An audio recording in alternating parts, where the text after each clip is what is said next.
तुझ्या वार भावार कणा मराठीचा तू कैवारी जी। तू अस्मिता कीर्ती तू अभिमान मातीचा तू शिवबाचा मावळाची।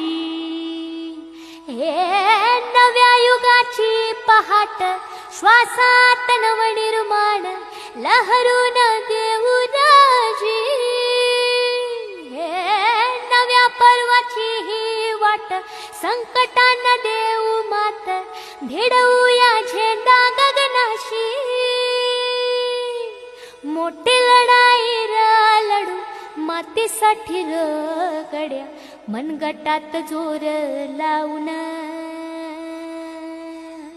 दाटला जरी अंधार एकजूट होऊ आज दिवा तेऊ ते